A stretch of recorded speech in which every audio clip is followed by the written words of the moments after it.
नमस्कार, final cut में स्वागत है आपका। आपके साथ मैं हूं अमृत तिवारी। कानून जब बदलते हैं तो असर सिर्फ कागजों पर नहीं, समाज की जिंदगी पर होता है। और जब बात शादी, परिवार, विरासत और रिश्तों की हो तो फैसला और भी बड़ा हो जाता है।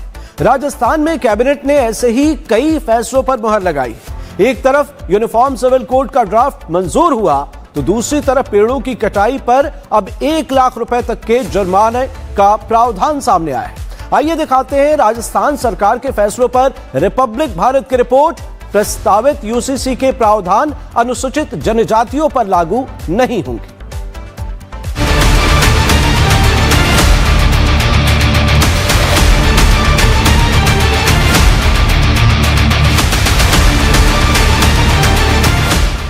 उत्तराखंड, गुजरात, मध्य प्रदेश के बाद अब राजस्थान में यूनिफॉर्म सिविल कोड यानी यूसीसी लाने की कवायद शुरू हो गई।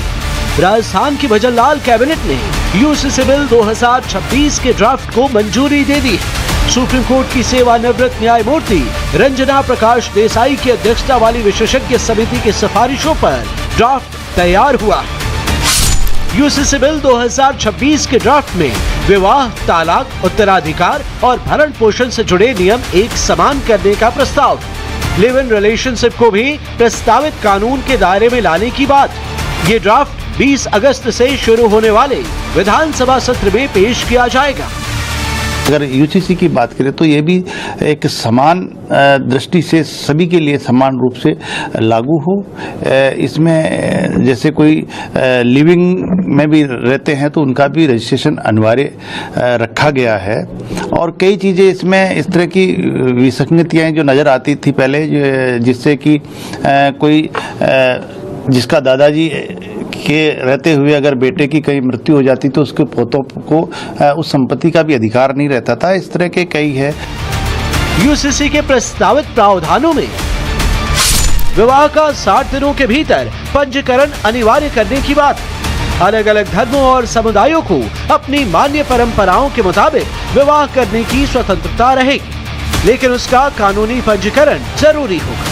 लिव इन रिलेशनशिप की शुरुआत और समाप्ति की लिखित सूचना या पंजीकरण कराना होगा। एक से ज्यादा शादी या बहुविवाह पर पूर्ण प्रतिबंध का प्रस्ताव है।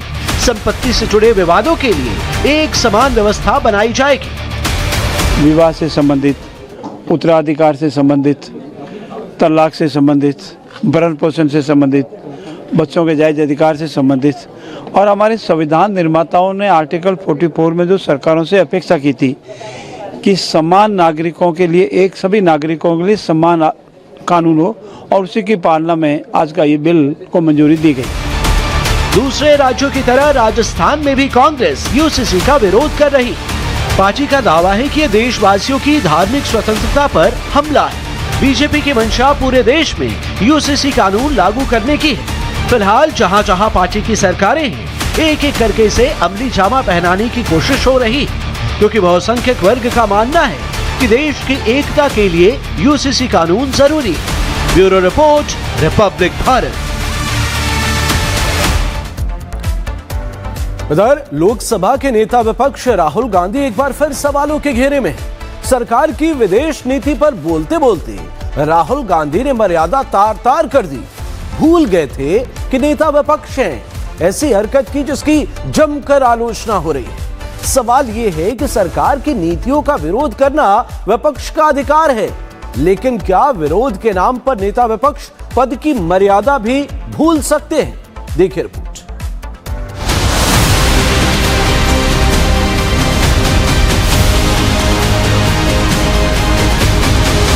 कहने को तो ये लोकसभा में नेता विपक्ष है, लेकिन जिस तरह की बचकानी हरकतें अक्सर करते हैं उससे अपने आप में बड़े सवाल खड़े हो जाते हैं। यहाँ तक कि बोलते बोलते मर्यादा भी भूल जाते हैं कि किन के बारे में क्या कह रहे हैं। अब प्रधानमंत्री नरेंद्र मोदी को लेकर राहुल गांधी ने फिर ऐसी हरकत की है जिसको लेकर जगह जगह उनकी किरकिरी हो रही है। सवाल ये उठ रहे हैं कि आखिर देश के नेता विपक्ष से ऐसी भाषा और ऐसी हरकत की उम्मीद की जा सकती है? बहरहाल आपको आगे कुछ बताएं उससे पहले राहुल गांधी की यह हरकत देखिए। राहुल गांधी नई दिल्ली में आयोजित रचनात्मक कांग्रेस के राष्ट्रीय सम्मेलन में शामिल होने पहुंचे।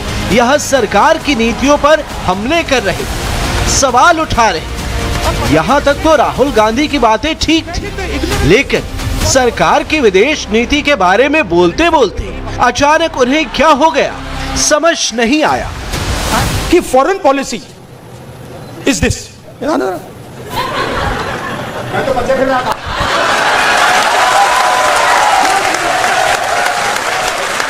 अब पता नहीं किसने डाला, कहां से घुसा। Imagine the ignorance foreign policy. एक चीज पूछ सकता हूं? हाँ। मेलनी समझ के तो नहीं पकड़ा था? I have not reached there yet. But पता नहीं कहां से घुस गया कि फॉरेन पॉलिसी का मतलब नेताओं से गले लगना। एक तरफ पीएम मोदी विदेश में देश की विदेश नीति मजबूत कर रहे, दिन रात जुटे रहते हैं। दूसरी तरफ देखिए राहुल गांधी कैसे विदेश नीति समझाने की कोशिश कर रहे हैं। संदीप दीक्षित को जबरन गले लगा रहे। पीएम मोदी का विरोध करते करते राहुल और उनकी टीम ने एक राष्ट्राध्यक्ष का अपमान किया जो एलओपी पद की गरिमा के अनुरूप नहीं है। कि फॉरेन पॉलिसी इज दिस।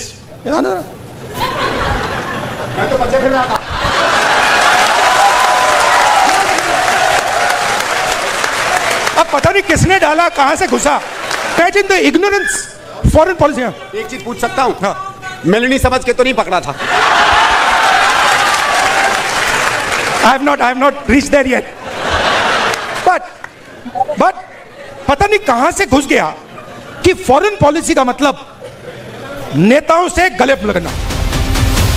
सवाल यह है कि आखिर राहुल गांधी ऐसी हरकत करके क्या संदेश देना चाहते। सबसे शर्मनाक तो ये कि जब संदीप दीक्षित ने इटली की प्रधानमंत्री का नाम लेकर ऐसी अभद्र टिप्पणी की, उस पर राहुल गांधी मुस्कुरा रहे हैं। क्या वो लगातार मिल रही चुनावी हार से इतना बौखला गए हैं कि अब भारत के मित्र देशों के राष्ट्राध्यक्षों पर व्यक्तिगत हमले करेंगे? राहुल गांधी की ऐसी हरकत पर बीजेपी ने तीखी आलोचना की। बीजेपी सांसद बांसुरी स्वराज ने कहा कि जिस तरह से राहुल गांधी भाषण दे रहे थे, उससे कहीं से नहीं लग रहा था कि वे देश के नेता विपक्ष हैं। इसकी जगह वो फेल सैंड पर कॉमेडियन लग रहे थे। आज जिस प्रकार की संस्कारहीन, गरिमाहीन, अश्लील और अभद्र बयान राहुल गांधी ने माननीय प्रधानमंत्री श्री नरेंद्र मोदी जी पर दिया है, उससे वो लीडर ऑफ द ऑपोजिशन नहीं, एक फेल्ड स्टैंड अप कॉमेडियन लग रहे थे। He was resorting to cheap innuendos and he was indulging in locker room talk. बहरहाल सरकार का विरोध करना और नीतियों पर आईना दिखाना विपक्ष का अधिकार जरूर है, लेकिन राहुल गांधी अक्सर उस अधिकार की मर्यादा को भूल जाते हैं। ये कोई पहली बार नहीं है जब राहुल गांधी ने ऐसी हरकत करके संवैधानिक पद का अपमान किया है। ऐसा कई बार वे कर चुके हैं, जिससे पद की गरिमा को तो ठेस पहुंची ही है, साथ ही मान सम्मान भी धूमिल हुई। Bureau report, Republic Bharat. इस वक्त की अहम खबर, अंबाला में हाईवे जाम करने पर जमकर बवाल हुआ है। भीड़ में शामिल उपद्रवियों ने पुलिस पर हमला किया। हाईवे में इस हमले में देखिए, हाईवे पर ये जो हमला हुआ, ये जो तस्वीरें सामने आई, इस हमले में बताया जा रहा है कि 5 से 6 पुलिसकर्मी भी घायल है। डीएसपी का अंगूठा भी कटा हुआ बताया जा रहा है। हंगामे के कारण यहाँ पर 7 घंटे बाद यह हाईवे खुल सका है। ये एक्सक्लूसिव तस्वीर हम आपको दिखा रहे हैं। अंबाला की हाईवे जाम करने पर जमकर बवाल मचा। भीड़ में शामिल उपद्रवियों ने पुलिस पर हमला किया और इस हमले में करीब 5 से 6 पुलिसकर्मी घायल हैं। साथ ही डीएसपी का अंगूठा कट गया, ये भी जानकारी मिल रही है। हंगामे के कारण 7 घंटे बाद ये हाईवे खुल पाया है।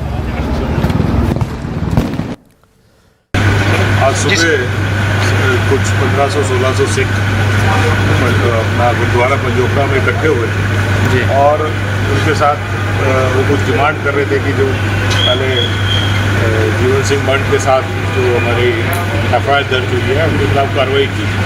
तो हमारी उनके साथ बातचीत चल रही थी तो अचानक से उनमें से कुछ शरारती लोगों ने आके हाईवे जैम कर दिया उसमें भी हमने बड़ा संयम से काम लिया, उनसे बातचीत करते रहे, उनकी जो डिमांड थी वो हमने पूरी करी। लेकिन एंड में आके जब इतना जाम लग गया, लोगों को हैरेसमेंट हो गई, तो फिर उसमें से अचानक से किसी ने पथराव शुरू किया और उसके एवज में हरियाणा पुलिस को कुछ लाठीचार्ज करते हुए वो क्लियर कराना पड़ा। उसमें हमारे काफ़ी जवानों के चोट लगी है, डीएसपी के अंगूठे पे कट गया है और 3-4 लोगों के हेड इंजरी हुई है। कुछ लोगों के जो कम इंजरी हुई थी उनको तो फर्स्ट एड दे के भेज दिया गया। बाकी 4-5 हमारे मुलाजिम अभी भी एडमिट हैं।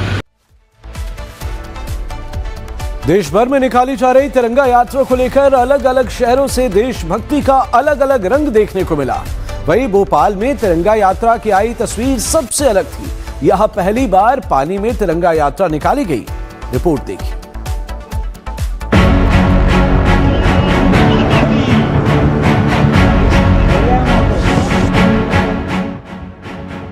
स्वतंत्रता दिवस से पहले देश भर में तिरंगा यात्रा निकाली जा रही है।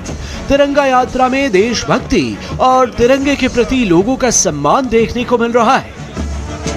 ये दो तस्वीरें आपके सामने हैं। एक तस्वीर मध्य प्रदेश की राजधानी भोपाल की है, जहां बड़े तालाब में पहली बार फ्लोटिंग तिरंगा यात्रा निकाली गई। इस यात्रा में मुख्यमंत्री मोहन यादव से लेकर उनकी कैबिनेट के कई मंत्री और अधिकारी शामिल हुए।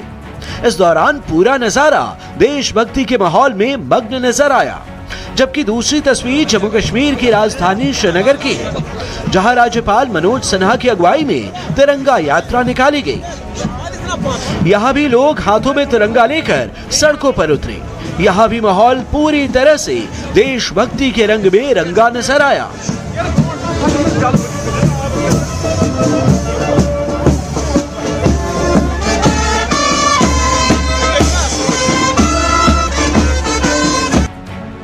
ये तस्वीर भोपाल की है, जहां बड़े तालाब में पहली बार फ्लोटिंग तिरंगा यात्रा निकाली गई।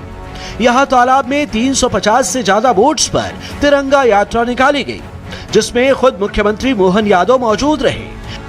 लहरों के बीच तैरते विशाल राष्ट्र ध्वज को देखने के लिए देशभक्ति का सैलाब उमड़ पड़ा। भोपाल के बड़ा तालाब में निकली तिरंगा यात्रा का नजारा बेहद खास था। पानी पर लहराते तिरंगे और देशभक्ति के नारे से पूरा माहौल उत्साह और जोश से भर गया। भोपाल की तरह ही जम्मू कश्मीर की राजधानी श्रीनगर में भी तिरंगा यात्रा निकाली गई। बुधवार को तिरंगा यात्रा के दौरान पूरा श्रीनगर तिरंगे के रंग में रंगा नजर आया। हर घर तिरंगा अभियान और राष्ट्रगीत वंदे मातरम की 150वीं वर्षगांठ पर आयोजित समारोह के तहत आयोजित तिरंगा यात्रा में बड़ी संख्या में लोगों ने भाग लिया। श्रीनगर में राज्यपाल मनोज सिन्हा ने तिरंगा यात्रा में शामिल होकर राष्ट्रीय एकता और देशभक्ति का संदेश दिया। कहा कि तिरंगा भारत की चेतना और गौरव का प्रतीक है। इस तिरंगा यात्रा में स्कूली बच्चों से लेकर कर्मचारी और अधिकारी भी शामिल हुए, जो ये बताता है कि ये नया भारत है, ये नया कश्मीर है, जहां विकास की गंगा बह रही है तो लोगों में देशभक्ति भी कूट कूट कर भरी है। इस तिरंगा यात्रा में समाज के अलग अलग वर्गों के लोग हाथों में तिरंगा लेकर डल झील से होते हुए बाट निकल गार्डन तक पहुंचे।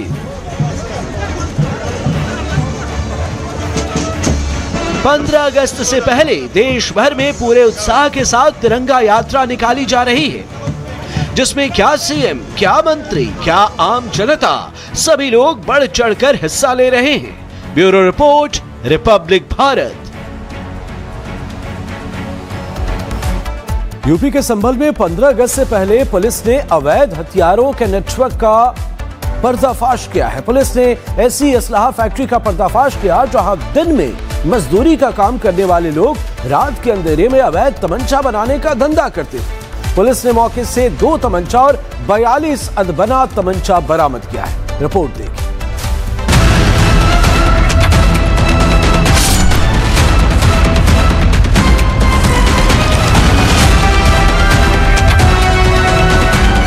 संभल में स्वतंत्रता दिवस से पहले पुलिस ने अवैध हथियार बनाने वाली फैक्ट्री का भंडाफोड़ किया है। मुखबिर की सूचना पर पुलिस ने असमोली इलाके में छापेमारी की और अवैध हथियार बनाने वाली फैक्ट्री का भंडाफोड़ कर दिया। मौके से पुलिस ने 2 तमंचे बरामद किए हैं। जबकि 42 अधबने तमंचे और भारी मात्रा में हथियार बनाने का सामान बरामद किया है। पुलिस के मुताबिक आरोपी करीब 3 महीने से हथियार बना रहे थे और अब तक करीब 30 तमंचे बेच चुके हैं। तमंचे बनाने की अवैध ये फैक्ट्री है, उसका भंडाफोड़ करने में सफलता मिली है। इसमें से कुल 2 इनके पास से बने हुए रियल तमंचे और 42 ऐसे तमंचों के पार्ट मिले हैं जो कभी भी असेंबल करके उनको कंट्री मेड वेपन के रूप में कन्वर्ट किया जा सकता था। और इनके द्वारा ये फैक्ट्री पूछताछ में बताया कि ये करीबन 3 महीने पहले सेटअप की थी।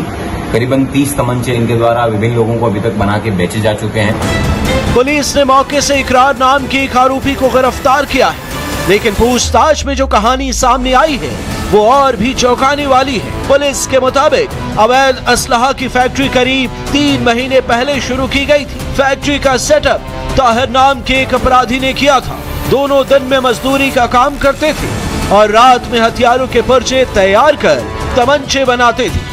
पुलिस के अनुसार ताहिर इस पूरे काम को संचालित करता था, जो फिलहाल फरार है। इस फैक्ट्री को सेटअप करने वाले का नाम ताहिर पुत्र साबिर है, जो हीरापुर असमौली का रहने वाला है। ये लोग रात्रि में इस जगह पे ऑपरेट करते थे और मॉर्निंग के अंदर ये अपने अन्य कार्य है उनको करते थे। इकरार नामक व्यक्ति है जो पुलिस की गिरफ्त में आया है, जो रात के समय उस फैक्ट्री पर ग्राइंडिंग से तमंचे के विभिन्न पार्ट बनाने के कार्य कर रहा था। पुलिस पूछताछ में आरोपी इकरार ने बताया कि अब तक करीब 30 तमंचे बनाकर बेचे जा चुके हैं। पुलिस सब उन लोगों की तलाश कर रही है जिन्होंने आरोपियों से हथियार खरीदे थे। खरीदारों की पहचान कर उनसे हथियार बरामद करने का प्रयास किया जा रहा है। जिन जिन लोगों को इन्होंने तमंचे अभी तक बेचे हैं उन सबके नाम भी ट्रेस किए जा रहे हैं और जल्द ही उन बेचे गए तमंचे हैं उनकी भी रिकवरी की जाएगी और इनके ऊपर जो भी ऑर्गेनाइज्ड क्राइम और उसके साथ साथ 107 BNS और इस तरीके की तमाम ऑर्गेनाइज्ड क्राइम के गैंगस्टर के सेक्शंस हैं उन सबको लगाया जाएगा। इस बीच पुलिस की जांच जैसे जैसे आगे बढ़ी, हथियारों के इस नेटवर्क में एक और नाम सामने आया।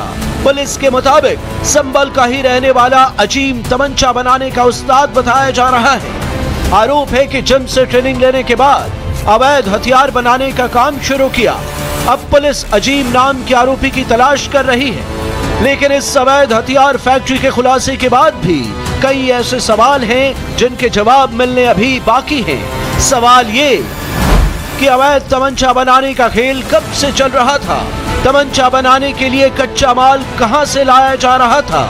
इस अवैध कारोबार में कितने और कौन कौन लोग शामिल थे? फैक्ट्री से बने 30 तमंचे किन लोगों को बेचे गए? इन हथियारों का इस्तेमाल कौन करने वाला था? बेचे गए तमंचों का इस्तेमाल किस मकसद के लिए होना था?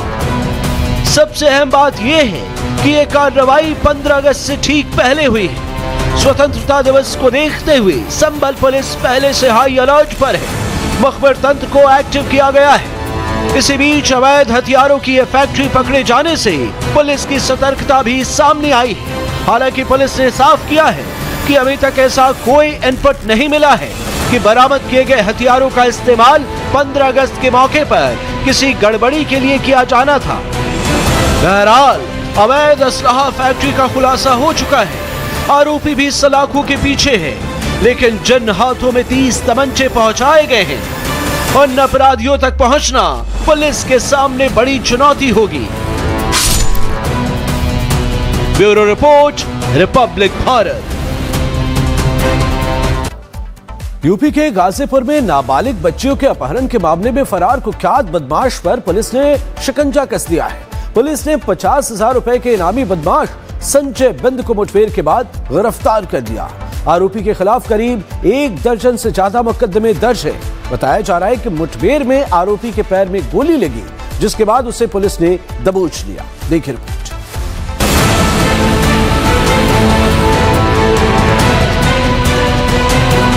गाजीपुर में अपराधियों के खिलाफ पुलिस का क्रैकडाउन जारी है और इसी कड़ी में सैदपुर पुलिस ने 50,000 के इनामी बदमाश को मुठभेड़ के बाद गिरफ्तार कर लिया है।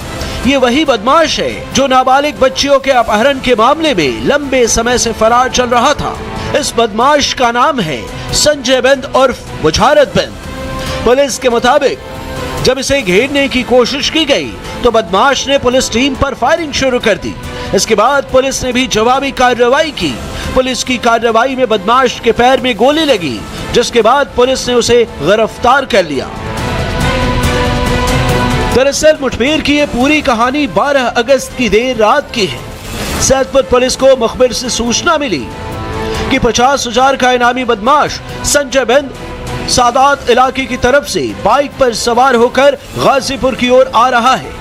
सूचना मिलते ही पुलिस की टीम ने अहिरौली गांव के पास घेराबंदी कर दी। पुलिस की नजर जैसे ही बाइक सवार बदमाश पर पड़ी, उसे रोकने की कोशिश की गई, लेकिन पुलिस को देखते ही आरोपी भागने लगा। इसी दौरान उसकी बाइक अनियंत्रित होकर गिर गई।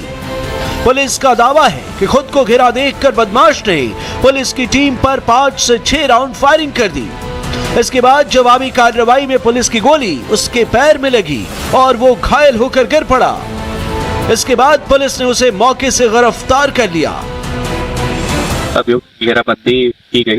अपने आप को गिरता हुआ देख के अभियुक्त अरौली की तरफ मुड़ गया और अपने आप को गिरता हुआ देख के जब उसने गाड़ी अपनी तेज करी, उसी दौरान वो फिसल गया। जब वो गाड़ी फिसल गई उसकी, तो उसने उतर के पुलिस टीम की तरफ फायरिंग की। इसी फायरिंग में जवाबी फायरिंग में और आग सुरक्षा के दृष्टिगत पुलिस ने जब जवाबी फायरिंग की तो इसमें उस अभियुक्त के दोनों पैरों में गोली लगी। मुठभेड़ के बाद पुलिस ने मौके से हथियार और दूसरे सामान भी बरामद किए हैं। आरोपी के कब्जे से 315 बोर का देसी तमंचा, एक जिंदा कारतूस और 2 खोखा कारतूस, 2 मोटरसाइकिल और 1300 रुपए नकद बरामद किए गए हैं। आरोपी के खिलाफ आर्म्स एक्ट और एनडीपीएस एक्ट समेत गंभीर धाराओं में दर्जनों मुकदमे दर्ज हैं। पुलिस के मुताबिक सैदपुर और मोहम्मदाबाद थानों में भी इस बदमाश के खिलाफ आपराधिक मामले दर्ज हैं और अब नाबालिग बच्चियों के अपहरण के मामले में इस आरोपी को पुलिस ने मुठभेड़ के बाद गिरफ्तार कर लिया है। गाजीपुर पुलिस की ये कार्रवाई साफ संकेत दे रही है कि यूपी में अपराधियों के लिए कोई जगह नहीं है। फिलहाल घायल बदमाश अस्पताल में है और पुलिस उसके खिलाफ आगे की कानूनी कार्रवाई में जुटी है। अब पुलिस इस बात की भी पड़ताल कर रही है कि अपहरण के मामलों के अलावा संजय बिंद के आपराधिक नेटवर्क में और कौन कौन से लोग शामिल हैं। Bureau report, Republic Bharat.